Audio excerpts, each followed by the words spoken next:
Hello YouTube and welcome to GrunfWorks. This is episode 33 of the Interplanetary Voyage of Exploration, and in previous episode we have had two new recruitments. Phoenix Kerman, who is an engineer, and Mike J. Kerman, who is a pilot. So, and they will be taking our newly built SSTO Mark I prototype that we have built in the previous episode, and hopefully, since this is a prototype, do a test run and see if it is capable of reaching orbit. Just to remind, in the previous episode we have only tested that this SSTO is stable in terms of taking off. We have no knowledge if it is orbit capable.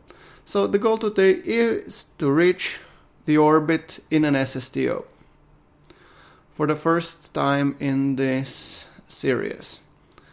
Okay, so now we are warping until we complete the craft. And the good thing with SSTOs and the things that are taking from runway is you don't need to recondition the launch pad, which is great. So, and there we go. We have also gained some valuable science, as we are now over 275, which will help us unlock one more node in the tech tree.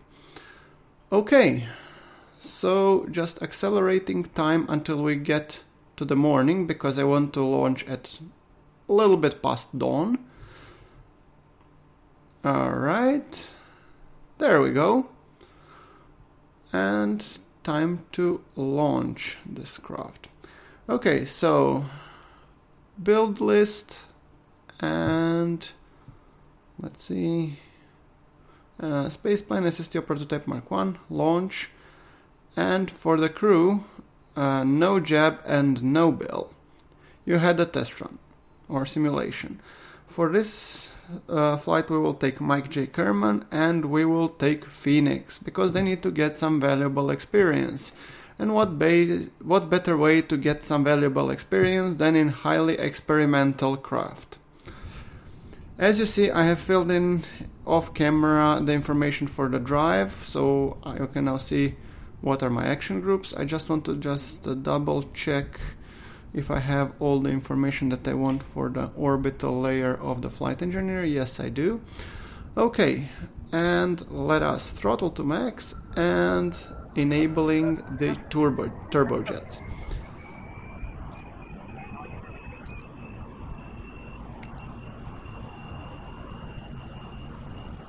Accelerating on the runway.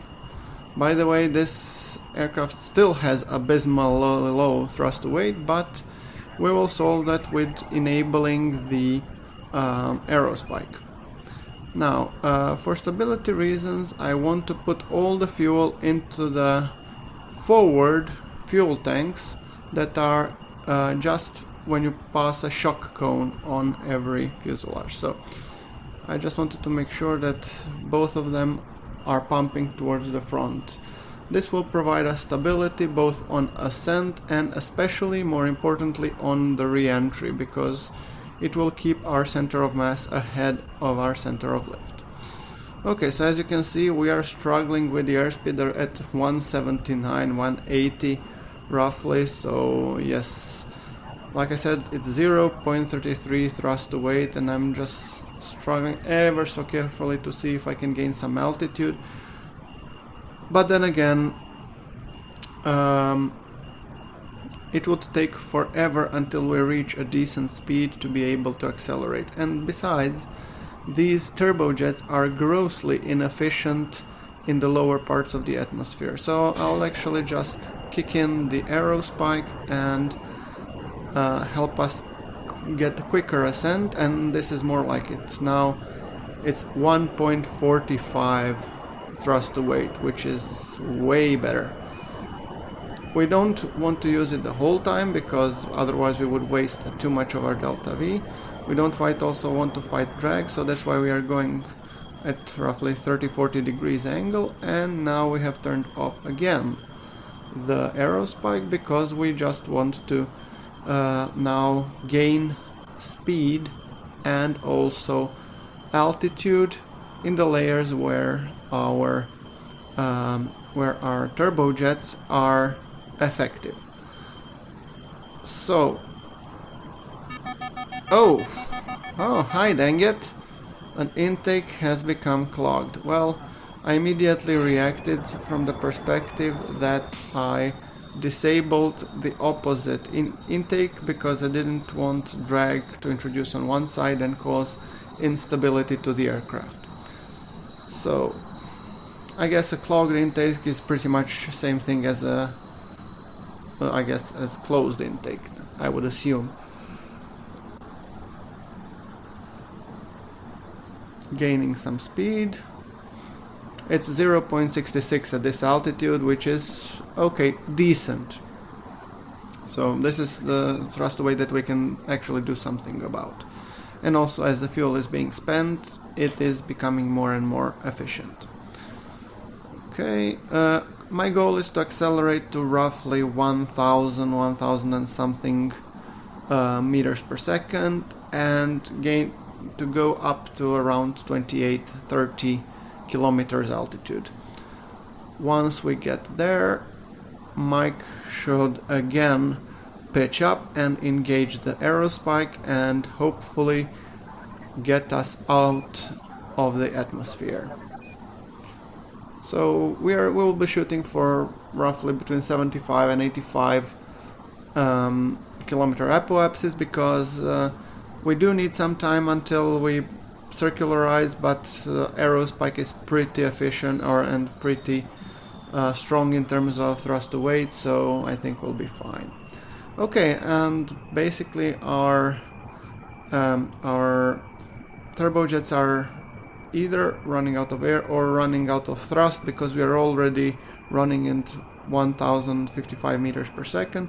So I'm just now pitching up, trying to get trend to go up, but then again I just decided to run with it and disable turbojets, enable aerospike and close all the air intakes to reduce the drag and use our sleek profile to get as quickly to atmosphere or out of the atmosphere as possible.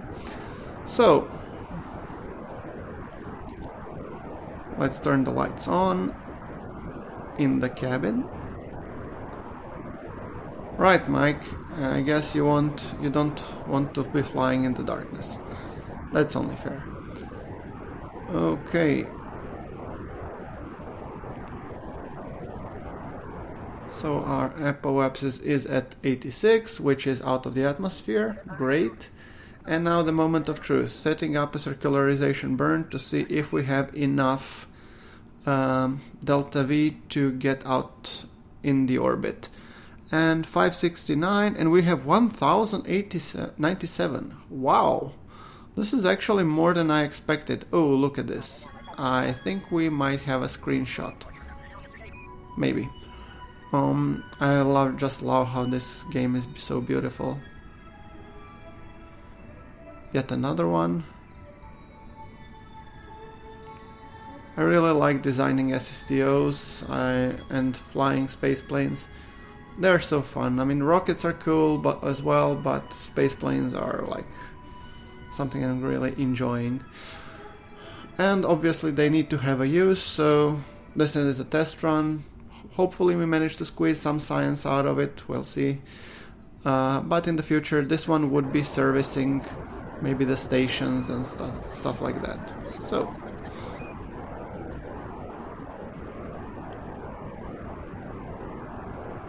we're now focusing with aerospike until we get access to a more powerful Rapier engines, which are actually intended to be used for SSTOs. Okay. Now we're 86 by 86. Ladies and gentlemen, we are in the orbit. Another screenshot.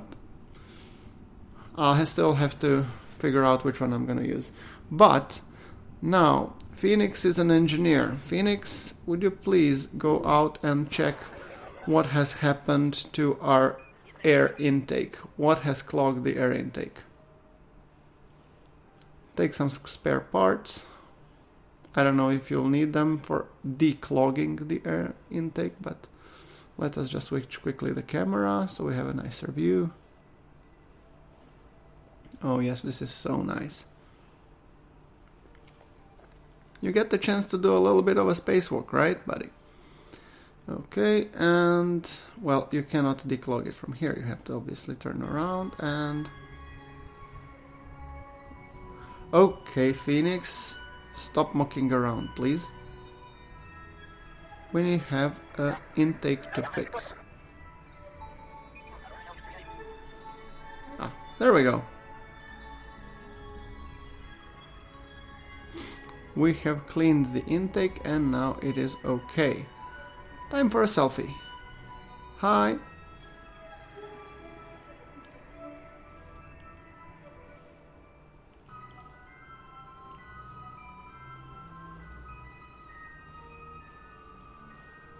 Okay, time to return back.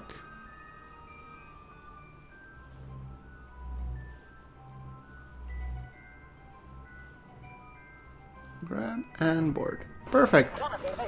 Now we just need to make sure that both of them are closed. This one is closed and this one is closed. Okay, perfect. Well, nice job, Phoenix. Now I just want to basically say stop warp on discovery. If we discover some data, we want to make sure that we get some experiments, right? That is also a bonus objective for this mission. I mean, the main goal was to get into the orbit and obviously get back.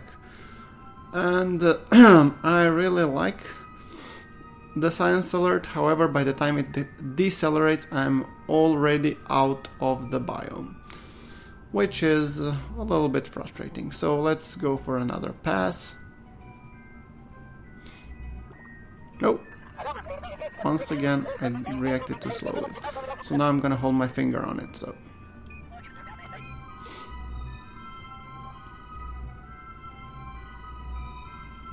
Okay, ever so careful. I don't know which biome it was that we haven't gotten the full science out of, but still. Extra science can't hurt, right? Come on, come on. Anytime when you're ready. Highlands. Oh, something very quickly, I would assume maybe. Let's... Yeah, and I've just popped the Kerbal out. Well...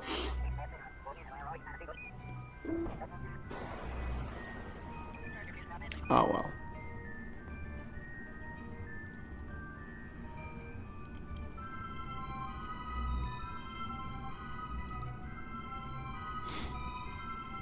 I guess we will have to wait for the next round. Let's see if this time I'm more lucky. Now I'll try to keep my finger on the bottom experiment. Should be somewhere around here. Highlands, there we are. And something in between. Come on, come on. What's between the highlands? Maybe the mountains or... Badlands. Alright. So, gravity scan from space above Badlands. So that's why the biome is so short. Yeah, the Badlands are really bad to hit. So, great. We managed to get some extra science. I guess it's time to test how good does this spaceplane perform on return. Let's flip it. Let's toggle, I guess, auto collect. It's always good to have it, the data stored in the command pod. It usually has better survivability than the rest of the craft. Not that we are expecting any issues, of course. This is KSP after all. Alright, now our periapsis is 20 and... Hey buddy! Boy, do you look happy. I just wanted to see how the view looks like, but I don't think that... It doesn't look that good. Let's try again. I'm thinking... Okay, can I zoom out maybe? Okay, yeah. I'm turning the craft into the sunset. Oh, this is nice. Yeah, oh, this is much better actually. I wasn't aware that you can zoom out. Cool. Hey buddy, he is just happy. Okay. Time for a return back home. But first, let's take another screen. I really like how it looks like. Cool. Alright. Now, let's see. What do we have? Slightly time accelerating until we start hitting the atmosphere. And we also want to make sure that we're prepared. So turning off the lights, popping the air brakes, and opening all the possible intakes. Just checking that the fuel is evenly distributed forward, which it is. Great. Let's just see what our periapsis is 20 kilometers, and it's right above the KSC, so I think I'll need to be more aggressive on the braking though. Let's see, what can we do? Okay, now we're hitting the atmosphere. So actually I want to pitch up. I'm thinking of using the high profile drag to decelerate to a degree through the, at least in the parts where the atmosphere is thin. And yes, this is dropping our periapsis, which is great. We're using maximum possible profile to ensure that we're braking as effectively as possible.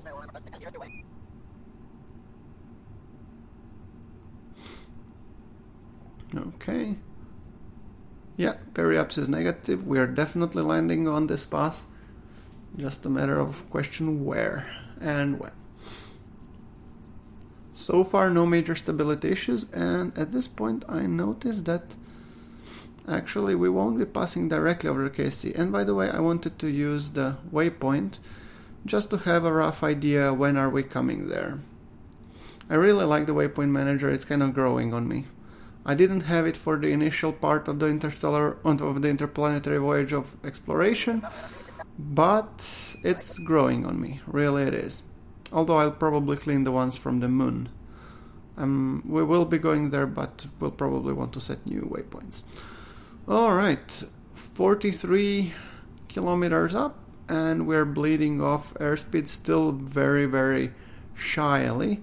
So let us still pitch up and see if we can be a little bit more efficient with that. But once we get, I guess, around 30 something, we will be braking hard, so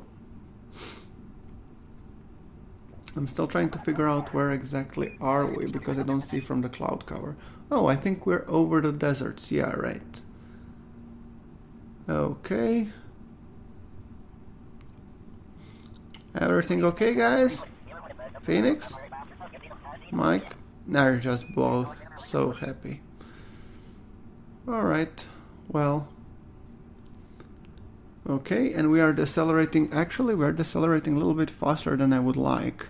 Now we're already at 1,200 meters per second, and yeah, we still have like a quarter of the globe to go, 400 or I don't know, 470 kilometers.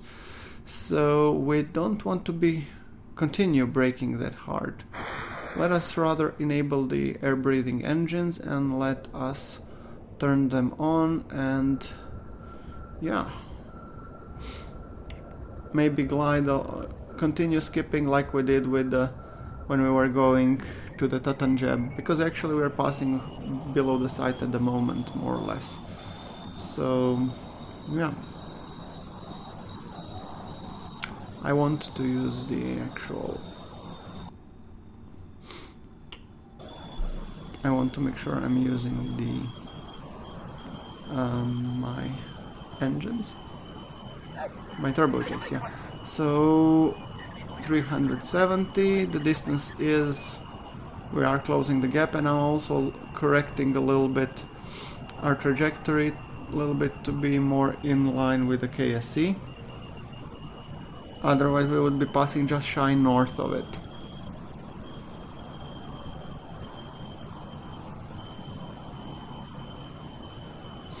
Mm-hmm.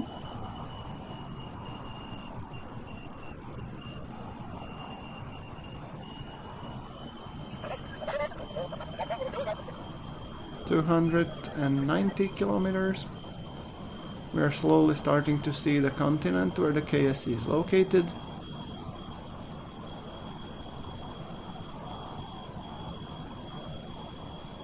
Mike reports to Phoenix that he did a great job in terms of cleaning the air intake, because now he is pretty high up and still has sufficient intake air for his air breathing engines to be able to produce thrust. So we're still gliding at 1047, and I think once we start getting closer towards those mountains, I'm probably gonna hit the brakes and we're gonna start our descent. Here we go, there's our waypoint, 190 kilometers, not that far to go. I'm also eager to see how will this plane perform at landing, because if you remember, most of my planes until my VTOL, they all had parachutes to slow them down. This one doesn't have. And it was a design risk that I have taken because, well, I want to test how much do these air brakes contribute, and I do want to be landing like a real plane, not really, parachuting my way out of things. So, and I'm aware that some planes have drag chutes. I just figured this is an SSTO, maybe it doesn't need drag chutes. Probably if I'll be making a shuttle, which I'm still not sure if I will because I'm practically terrible in making shuttles, then I might actually use it. But by the way, guys, if somebody knows a good shuttle made in 090, please link them in the comments below. Preferably stock or using some mods without the special shuttle mode or something. Okay, EVA report. I'm definitely not gonna press that, because at this point either Phoenix or Mike would just be catapulted out. So no. And as you can see, we are dropping our speed pretty rapidly. Now we're around Mach 1. And just for the frame rate reasons, I want to be flying lower than Mach, because when we get those nice effects, then my frame rate drops significantly. I'm playing at 12 FPS at the moment with all these mods, and if I start hitting the sound barrier, I'll be playing at 6. So obviously you guys are watching everything in 2x time acceleration, so that means that you're viewing it a nice 24 FPS hopefully.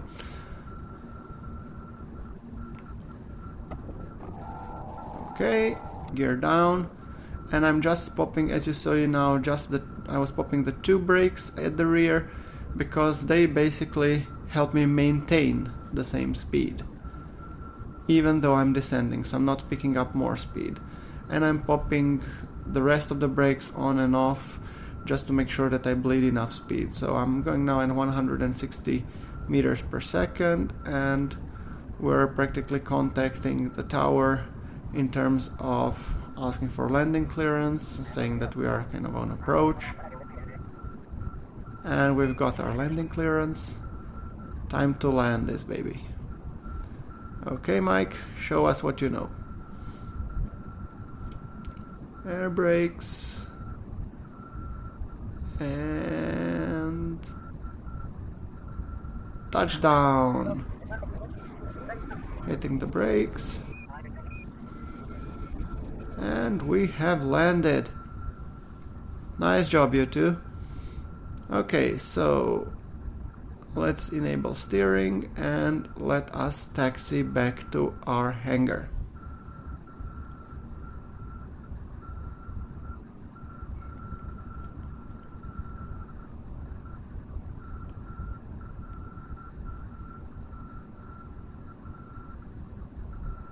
All right.